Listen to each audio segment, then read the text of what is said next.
బలహీన వర్గాల ఆశాజ్యోతి పోగంటి సత్యం గారి సేవలు నాకు గత 30 సంవత్సరాలుగా పూర్తిగా తెలుసు.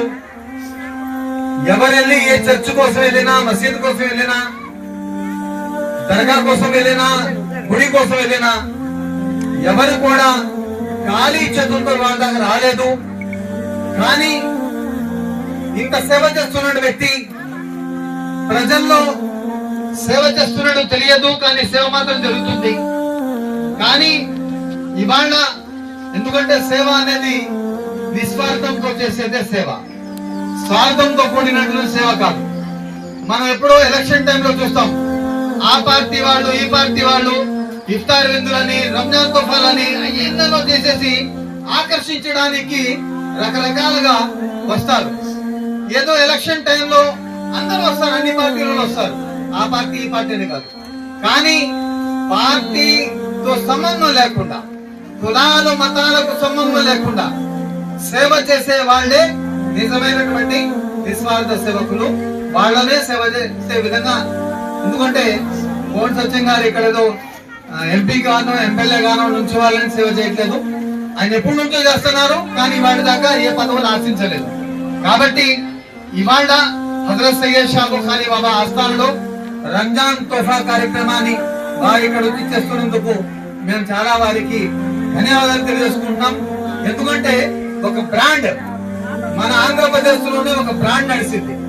ఆ బ్రాండ్ అంటే పేదల పక్షపాతి ఎవరు అంటే అన్న నందమూరి తారక రామారావు గారు. ఎన్టీ రామారావు గారు ఆనాడు పేదల కోసం చేశారు కాబట్టి వారు చనిపోయిన తర్వాత కూడా మనం వారి పేరుని వాటికి కూడా మనం తలుచుకుంటాం. అలాగే వైఎస్ అనగానే ఒక సౌండ్ వినపడింది.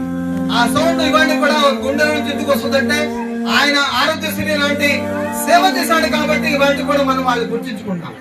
అలాగే మన ఎన్టీఆర్ జిల్లాలో మనం ఉంటాం, ఈ ఆంధ్రప్రదేశ్ లో మనం పుట్టడం అనేది చాలా సంతోషకరం. ఇక్కడ అన్ని విధాలుగా అన్ని ఏరియాల కన్నా ఇక్కడ భిన్నత్వంలో ఏకత్వం అనేది వాస్తవంగా నడిచేది ఎన్టీఆర్ జిల్లాలో అని ఇది కుండ బద్దకులు చెప్పగలుగుతాం. ఇందులో ఇక్కడ ఒక బ్రాండ్ ఉంది. ఆ బ్రాండ్ గతంలో మనం చిన్నప్పుడు దేవినేని బ్రాండ్, వంగవీటి బ్రాండ్.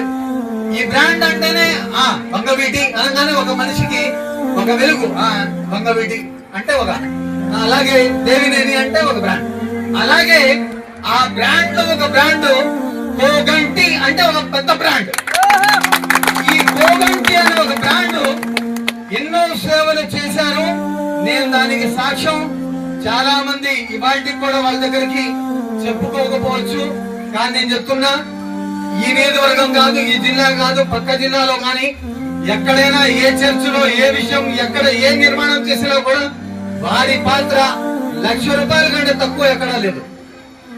అలాగే గుడి కట్టినా కూడా వారి పాత్ర ₹1,00,000 కంటే తక్కువ ఎక్కడా లేదు. ఏ మసీదు విషయంలో కానీ కబ్రస్థాన్ గోడలు కట్టించారు. చాలా చిన్నప్పుడు విషయం చెప్తున్నా నేను. అలాంటి నిస్వార్థ సేవకుడు మన పోగంటి సత్యం గారు మాట్లాడతారని నేను మనస్ఫూర్తిగా కోరుకుంటూ